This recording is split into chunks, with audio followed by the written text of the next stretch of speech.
My fiancé's first love is in the late stages of stomach cancer and is about to die. To fulfill her dream of having a family, my fiancé married her behind my back, turning me unknowingly into the other woman intruding on someone else's marriage. The day I saw the marriage certificate, I aborted the baby and packaged the paperwork as a wedding gift for him. When I went to Jack's house to hide my positive pregnancy test, planning to give him a surprise, I never expected to find a marriage certificate in his bookshelf. At first, I thought it was Jack's parents' marriage certificate, but when I opened it, I was stunned. It was Jack and his first love, Annie. The date was last Monday, the very day I felt sick, fainted, and found out I was pregnant. I called Jack several times, but got no answer. I had to text him to come to the hospital. He finally showed up the next day, looking exhausted like he had just traveled from far away. He held my hand, his eyes full of apology. "Sorry baby, something came up at work and I had to go on a business trip. As soon as I saw your message, I rushed over. Why are you in the hospital? Are you okay?" Looking at his sweaty, worried face, I couldn't stay angry at him for not answering my calls, but the intention to tell him about the pregnancy faded. I shook my head and told him I merely fainted due to low blood sugar. He was incredibly upset, holding me and saying that after we got married, he'd make sure the baby would be well fed and never faint from low blood sugar. Again apologizing for not being by my side when I needed him most. Thinking back now, it's so ironic, seeing the smiling faces of Jack and Annie on their marriage certificate. My tears rolled down uncontrollably. My heart ached. My hands and feet were cold and numb, a chilling sensation spreading through my body. They got married. So, what am I? Annie had been a barrier between us for 3 years. Whatever Jack got for me, he also got for Annie. She often joined us on dates. When I hinted that I wanted us to spend time alone without outsiders, he didn't care. "You women are so petty. Annie and I grew up together since we were kids. If we liked each other, we would have dated a long time ago. There's nothing between us. We fought countless times over this, even almost broke up. But Jack kneeled in front of me, crying, saying he still loved me and couldn't let me go, begging for another chance. I softened and said I'd forgive him as long as he kept a proper distance from Annie. Jack did well, maintaining the appropriate boundaries of friendship with Annie. Friends laughed at me for reaping the benefits of what I sowed, but little did I know, reality gave me a slap in the face. I grabbed the marriage certificate and went to Jack's company to confront him. I rarely visited his company, and when I did, I waited for him downstairs, not knowing many of his colleagues. On the 18th floor, I told one of Jack's co-workers I was there to see him. He went home to be with his wife. I heard she has some kind of cancer. They just got married last week. Poor thing. Another female colleague chimed in. Jack's very responsible. Knowing his girlfriend has cancer, he stood by her and married her right away. Took a long leave, and is now in the hospital taking care of her. They were college sweethearts, going on 7 or 8 years now. Must be deeply in love, but it's a pity. That girl was so sweet, always bringing fruit and bubble tea. Such a shame. I felt dizzy. I was the one who dated Jack in college, but I never visited his workplace, because he said it was highly confidential, and only employees could enter with a card. I thoughtfully waited downstairs for him, occasionally sending deliveries to his workplace. Turns out, without my knowledge, Annie had taken my spot, posing as Jack's girlfriend at his office, barely holding on. I asked which hospital, and rushed to where Annie was staying. Jack, who supposedly was busy with a project, was indeed there. Annie lay in the hospital bed, pale. Her messy black hair grazed the pillow, and an A4 was attached to her hand. She looked pitiful. Jack sat by her side, tenderly feeding her. Their eyes occasionally meeting made Annie blush and smile shyly. Anyone would think they were a sweet couple in love. I couldn't take it anymore. I kicked the door open. Jack, don't you think you owe me an explanation? Explanation for what? Linda, this is a hospital, don't make a scene. Jack was flustered for a moment, but then scolded me without thinking. Seeing my tear-filled eyes, his tone softened. Linda, calm down. I'll explain when we get home. All right, Annie's not well, so I'm taking care of her. You saw we didn't do anything inappropriate. Her being here won't affect us. Yes, you guys sure didn't do anything inappropriate. You're legally married. Of course, being close is normal. I threw the marriage certificate at Jack. Is this what you mean by it won't affect us? You've turned me into someone who intrudes on your marriage. Jack, you make me sick. Jack grabbed my shoulders, stopping me from leaving. Annie only has 6 months left to live. Understand that. Please, After 6 months, well, get married and nothing will change. Seeing Jack's self-righteous face, all the pain, resentment, and disappointment turned into icy coldness, extinguishing any love I had for Jack. I looked into his eyes, speaking calmly. Jack, you're talking about marrying me like it's a favor. Why do you think after all this, I'd still want to marry you? Linda, maybe you don't understand. I have stomach cancer, and only 6 months left to live. Annie had somehow gotten out of bed, leaning against the wall at the doorway, pale and fragile. I knew my time was running out, and I just wanted a family so badly that I asked Jack for something unreasonable. I never intended to come between you two, so don't blame Jack for this. I don't want you guys to misunderstand and split up because of a dying person like me. Why are you out of bed? Jack frowned and quickly let go of my shoulder to support her. Linda just misunderstood. I'll explain it to her. You're the patient, don't worry about these things. Resting and getting better is what matters most. Then Jack turned to scold me. Linda, I've told you, Annie is sick. How can you be so heartless? Can't you consider her feelings at all? Heartless? I watched the two of them together and felt it was ridiculous. She took my fiancé and turned me into the third wheel. And now you want me to feel sorry for her. She said she didn't want to come between us. Yet she comes to your workplace as your girlfriend, gets called sister-in-law by your colleagues, goes on dates with us, and even married you. That's her idea of not interfering. Annie doesn't have parents, so you have to give her a home. Jack, you're a joke. Save those noble words for yourself. You two deserve each other. I must have been out of my mind to stay with you even when you drag Annie along on our anniversary dates. I looked at Jack with disappointment. Jack, I won't be soft-hearted towards you anymore. I turned and left. Jack tried to grab me. Annie suddenly screamed in pain, and Jack hurriedly picked her up to find a doctor. As we passed by each other, tears spilled from my eyes, numb with cold clarity. Jack, how did we turn out to be this absurd? When Jack and I were together, we were so passionate we wanted the whole world to know. We watched the northern lights together, trekked snowy mountains, made the most romantic vows over a hot air balloon. He said he only wanted to grow old together with me. He knew I grew up under strict rules, always overshadowed by my brother. So he took me to amusement parks, aquariums, let me do all the childish things I couldn't do as a kid. I was addicted to that warmth. So even when Annie cast a shadow over it, I didn't want to let go.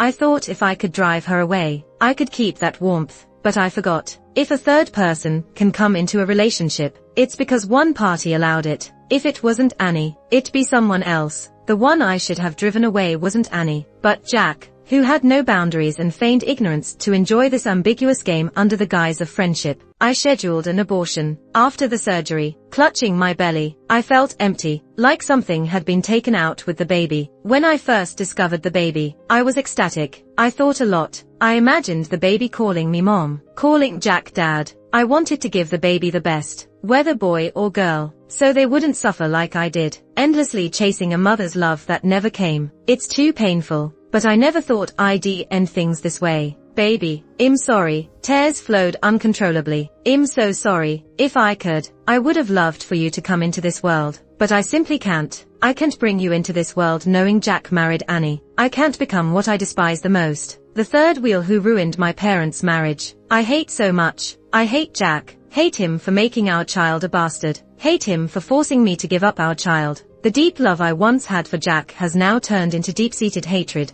I packed my pregnancy test results, abortion papers, and Jack and Annie's marriage certificate into a box and left it at Jack's place. On the box, I wrote, "Congratulations to you and Annie on your marriage." I wanted Jack to feel the same pain. After moving out of Jack's apartment, I quickly found a new place near my company. Jack couldn't find me and had to wait outside my office. Linda, is it true? After just a few days, Jack looked drastically different. Unshaven, haggard features, bloodshot eyes. He stared at me, crazed and desperate. Linda, you're lying, right? You wanted a family so badly. How could you just abort the baby? You're just trying to make me mad, right? Linda, it can't be true. Our baby is still here. I want to be a dad. I want to be a dad. Seeing his deranged state, I felt like I was hearing the biggest joke ever. He knew it all. After my parents' divorce, my dad left for another city with his mistress and her child. My mom took my brother. Nobody wanted me. Nobody cared about me. It was Jack who held me and promised me a home. But now, he gave that home to Annie. With hatred, I plunged the knife into his heart. Yes, I wanted a home,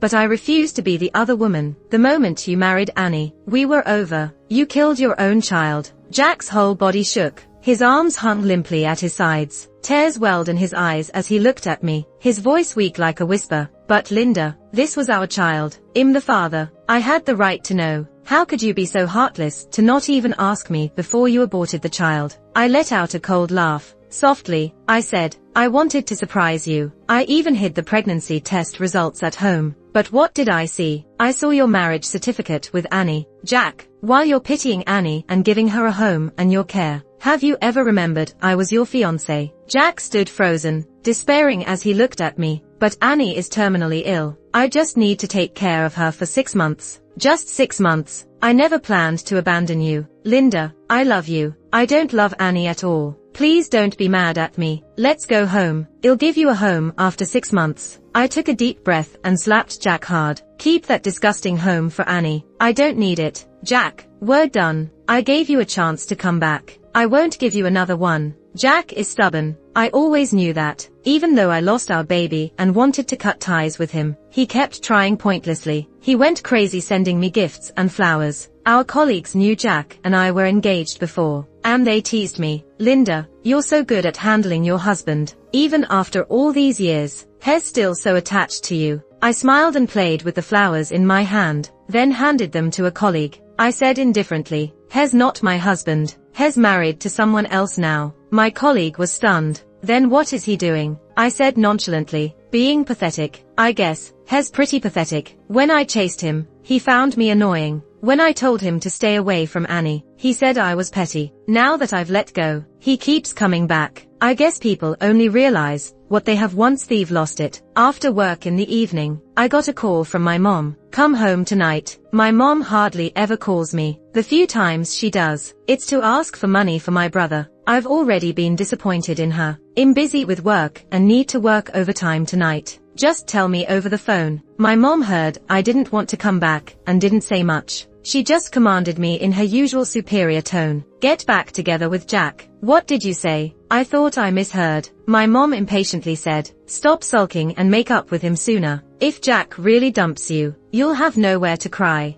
I laughed in anger. Mom, are you pushing your daughter to be a mistress? He married Annie. My mom didn't care at all. So they can get divorced. Besides, Annie's going to die soon. What do you care? Let me tell you, men like Jack who are faithful and make money are hard to find. Besides, you were pregnant with his baby. Who else would you marry if not him? In the background, besides my mom's loud voice, I could faintly hear Jack whispering in support. The voice was very small, but after loving him for so many years, I recognized it immediately. Every time, I thought Jack couldn't be more shameless. He always managed to lower the bar. He knew exactly how my mom treated me, yet he still used her to pressure me. Surprisingly, thinking about this didn't stir any emotion within me. I guess I truly don't love him anymore. Even the hatred born from love has faded away. It has been replaced by disgust. Pure disgust at the man's character and actions. Mom, sometimes I really wonder, am I truly your daughter? You despise mistresses, yet you're pushing me to become the very thing you hate. I laughed bitterly. Jack, I know you're listening. When we were dating, you had an ambiguous relationship with Annie. After marrying her, you started harassing me. Do you feel uncomfortable if you aren't cheating? I am capable of supporting myself. Stop embarrassing yourself with your salary that's lower than mine. Have some self-respect and stop pestering me. Jack's voice choked up. Linda, you loved me so much. Why did you abort our baby and break up so easily? Didn't you say you loved me the most in the world? We had such deep feelings. How could you let go so easily? Were you lying to me all along? Yes, I did love him deeply once. Loved him so much that I never imagined being apart from him. Loved him to the point of seeing him as part of me. But Jack, you gave up on me first, not the other way around.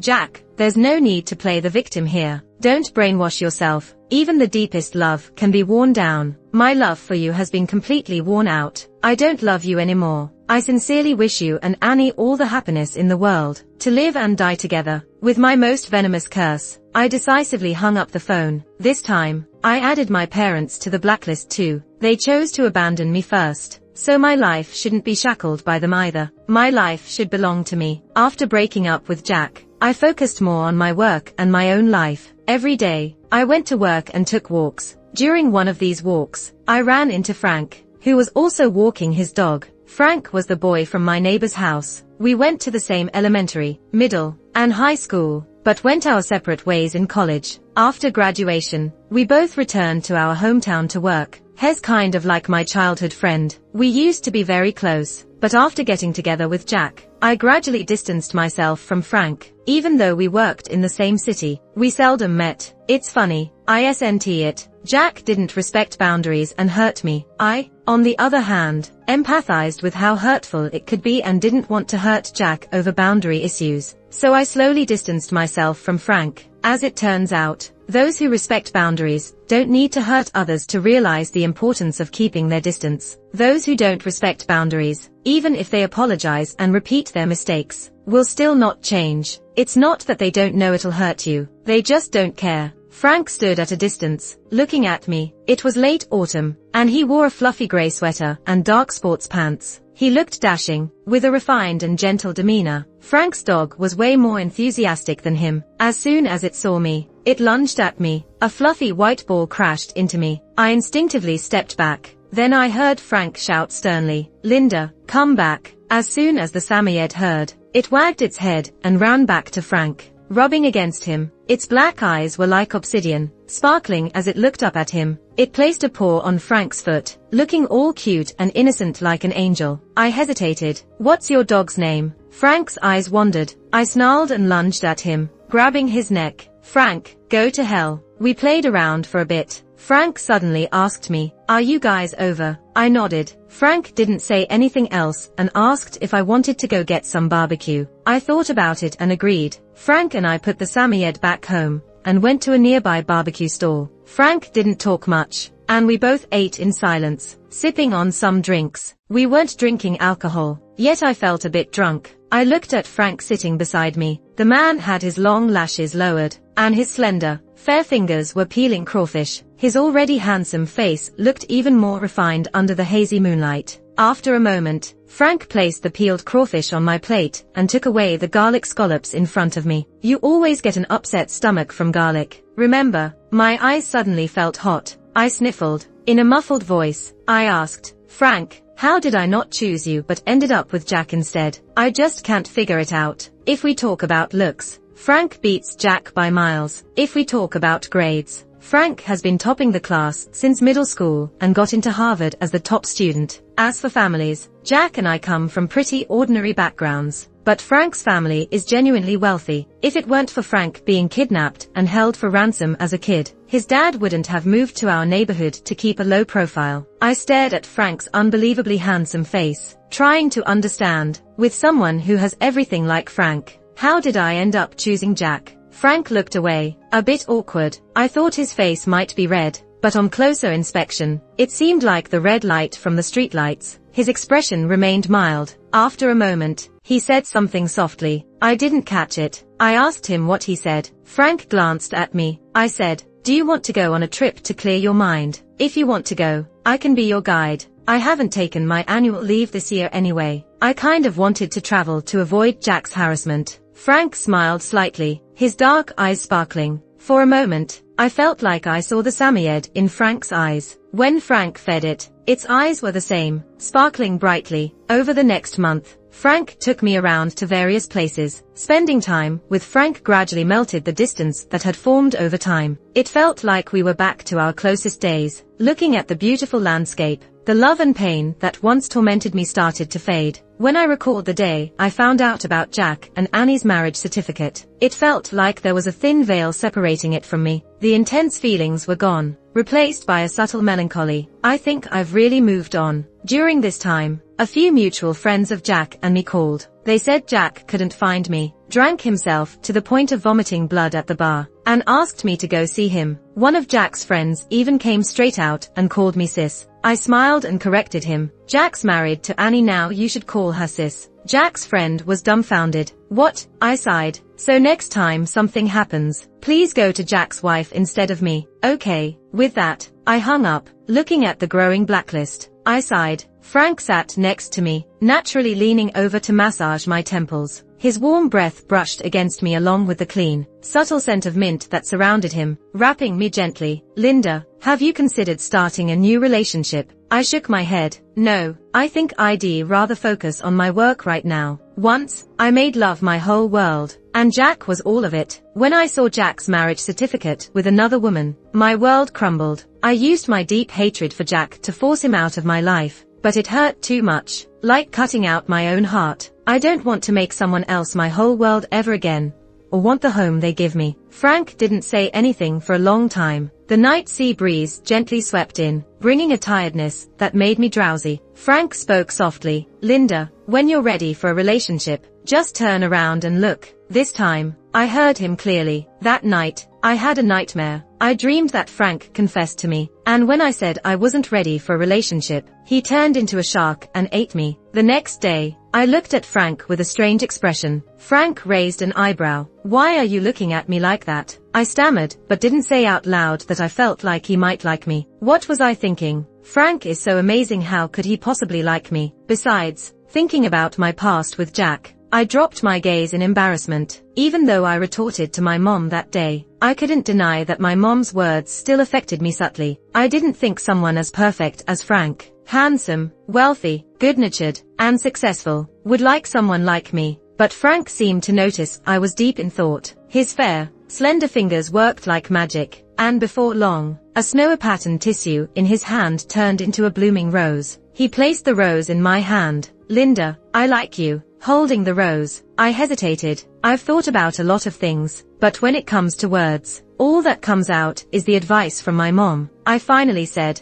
Frank, you might not know, but I terminated a pregnancy for Jack once. You deserve someone better. Frank's eyes flashed with resentment, anger, and a bit of self-blame that I couldn't quite understand. Linda, you are great, truly excellent. You have good grades, your own career, and you're kind, never hurting others intentionally. Someone as wonderful as you deserves to be loved and treated well by everyone. My liking you is my own business. You don't have to feel burdened by it. Don't force yourself to start a new relationship just to get over the pain of the last one. But you need to know that the hurt you suffered was caused by Jack. Your miscarriage wasn't because you weren't good enough or didn't love yourself. You were engaged to Jack, he cheated on you, married someone else, and turned you into the other woman. It's his fault, not yours. You just had a relationship and genuinely loved someone. He emphasized how great I was, almost as if trying to carve it into my brain. After he finished talking, he scratched his head awkwardly, a blush barely noticeable on his pale cheek, creating a stark contrast to his usual calm and mature demeanor. I wasn't planning to tell you now, he admitted. I wanted to at least be prepared, but since you've already noticed, I don't want to miss out on you just because of my cowardice. You don't have to say yes or no right away. Just, when you're ready for a relationship, consider giving me a chance first. His eyes were wet, the black pupils gleaming as if washed by water. It reminded me of Frank Samayed. How could someone match their dog so well? Instinctively, I raised my hand to pat Frank's head, realizing what I was doing as my fingers touched his soft hair and wanted to pull back. But Frank grabbed my hand, placed it back on his head, and sighed. Linda, I once thought, if only he betrayed you and you broke up, I would take the opportunity to bind you to my side.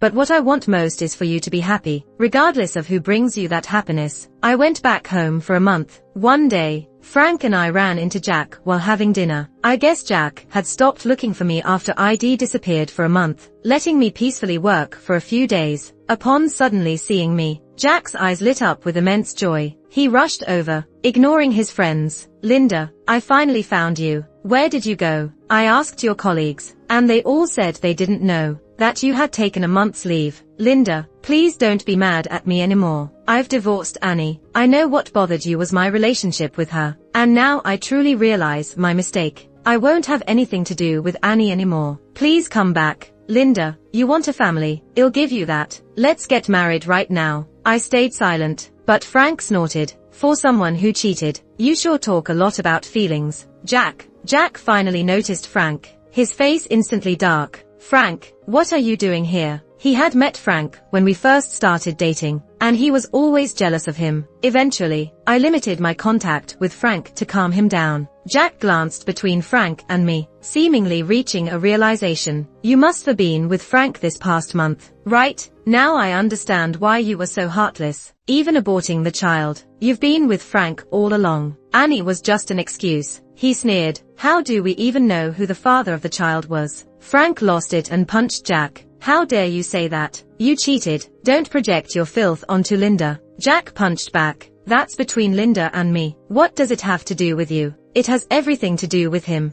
I stepped in front of Frank, spreading my arms, gazing at the man I once loved. All I felt was disgust. Frank is my boyfriend now. He absolutely has the right to speak. I'm telling you for the last time, Jack, I will never come back to you. If you keep harassing me, I will call the police. Jack's face turned ashen. He looked at Frank and then at me. My face showed my determination, realizing I no longer loved him nor would I return to him. His face turned pale, and he walked away unsteadily. I gently supported Frank, touching the bruise on his face. Does it hurt? Frank, completely out of sync, looked at me blankly. Was what you said just now true, or was it just an excuse to get rid of Jack? He asked carefully. I saw his pupper-like wet eyes, opened my arms, and hugged him with a smile. Of course it's true, boyfriend. It's not about getting rid of Jack or healing. I simply like you and want to be with you. Or do you not want to be my boyfriend? I teased. Of course I do. Frank picked me up and spun around happily, grinning goofier than his Samoyed. Linda finally agreed to be my girlfriend. Covering my face, I buried my head in his chest, ignoring the curious looks from people around us. I comforted myself. Well, a silly boyfriend is pampered, I guess. Jack never bothered me again. Neither did his sleazy friends. But Annie once came to see me. She wore a white dress, looking frail and sorrowful. As soon as she saw me, she knelt, begging me to return Jack to her. At that time, our company was collaborating on a project with Jack's company. Despite trying to avoid contact with Jack, it was inevitable to run into his colleagues. Jack's colleagues all knew Annie. They gave us weird looks, glancing back and forth between us. Some even recognized me as the person who came looking for Jack that day and started whispering. I looked at her with annoyance. I have nothing to do with Jack if you're looking for him. Go to him, not me. But Annie ignored what I said. She just kept bowing to me. She cried, Linda, I only have 6 months to live. I really can't live without Jack. Because of you, Jack divorced me. Please, show some pity and give Jack back to me. I crossed my arms and looked at her. 6 months to live. Are you sure? Annie's eyes were filled with tears, her hair disheveled, making her look particularly pitiful. Sister Linda, I'm about to be a dead person. I won't compete with you for anything. I just ask for warmth in this last half year. One of Jack's colleagues couldn't stand it and helped Annie up, scolding me. It's the first time I've seen a mistress being so righteous. Annie has stomach cancer, and you shamelessly become the third party to their relationship. Jack, too. No wonder he looks so worn out lately. Turns out he got divorced. I ignored Jack's colleagues' reprimands. I just looked at Annie with a slight smile. I went to the hospital the other day and heard something interesting. Do you know what it was? Annie's eyes flickered. Linda, I took out my phone and played a recording. 3 days ago, I went to the hospital for a checkup. I happened to overhear Annie on the phone, talking about faking stomach cancer. I instinctively recorded the conversation with my phone, capturing Annie asking someone to forge a medical certificate for stomach cancer. I initially thought, since Annie's a woman too, and I've already cut ties with Jack, I didn't want to get involved with this scummy couple. Let them be miserable together. So, I didn't expose them. But now, Annie came to me to ruin my reputation and job. So there's no need for me to cover for her. Jack got a call from his colleague and rushed over. He heard the last part of my recording. Stomach cancer is no big deal. I can just say I went abroad for treatment. The problem is that Jack's heart is with that bitch Linda. This is easy. Everyone at Jack's company thinks you're his wife. Just smear some dirt on Linda. Make them think she's the third party. And it's true she caused your divorce with Jack. Calling her a mistress isn't wrong. That's a good idea. When everyone knows she's a mistress, let's see how she shows her face in her hometown. Annie screamed and lunged at me, trying to snatch my phone. I dodged calmly and sent a message to Frank, telling him I wanted sweet and sour ribs for dinner. Your wish has come true. Now everyone knows. I'm leaving.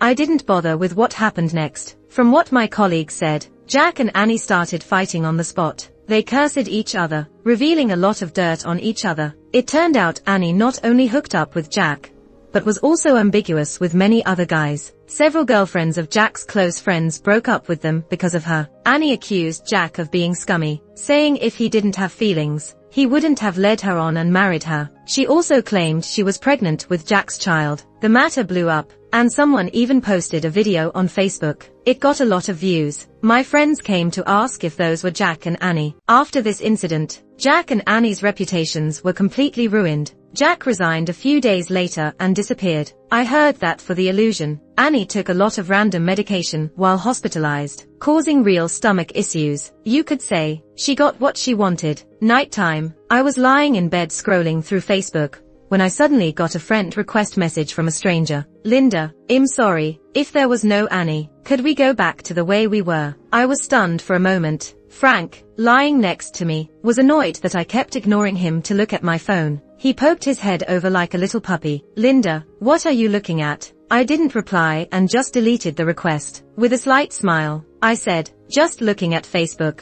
Some people only realize what they had after they lose it. Frank immediately jumped to my side. Exactly, just like that jerk Jack. Not me, though. I treasure every moment with you, Linda, and he'll always treat you well. Where does he even get all these honeyed words? Before I could respond, Frank pulled me into his arms and planted a sincere kiss on my forehead. Linda, I love you so much. I curved my lips into a smile and replied, I love you too. Life is long. I'm going to march forward with my head held high. Epilogue. I've liked Linda for a long time. Ever since I understood what liking meant, I realized that I liked Linda. It's not a wild, all-consuming love, but a gentle affection born from our long time together. I like the way she looks when she's focused on solving problems, her little habits like biting her pen when she's anxious, her kindness in rescuing injured puppies, and her unyielding optimism that doesn't falter no matter what. She'd share her household worries with me, talk about her father's neglect and her mother's pressure, but no matter how tough things got, she was always resilient like a bulrush, growing firmly upwards. I've always been drawn to her vitality. I wanted to be like her. I couldn't understand how anyone could bear to hurt such a wonderful girl. Back then, I thought I had to work hard to become someone who could protect her from all harm. Someone like a big tree sheltering her from the storms. High school was too early. I planned to confess in college, but just a couple of months after we parted, she eagerly told me she got a boyfriend, someone who treated her very well. I met Jack. To be honest, I didn't like Jack. I felt he wasn't good enough for Linda, but Linda liked him. I couldn't tell if my dislike for Jack was because he was truly awful, or if it was mixed with my own petty jealousy. When I met Linda, all my calm, restraint, and ability to think clearly vanished. All I could say to her was, as long as you're happy. Linda is someone who understands boundaries well. After getting together with Jack, she gradually distanced herself from me. I could only watch over her from afar, staying within the bounds of friendship, unable to take a step further. But I never expected Jack to be so disgusting. For the first time, I acted out of selfishness. I used my family's influence to pressure Jack and Annie, forcing them out of their jobs. I even had someone record one of their fights and posted the video on Facebook. I wanted to ruin them. The night I ran into Linda again, we went out for barbecue. Even though she said she had made peace with it, I could still see lingering sadness in her eyes. She asked me, Frank, how come I ended up choosing Jack instead of you back then? I couldn't hold back and said, Linda, just turn around and you'll see me, standing here, loving you all these years.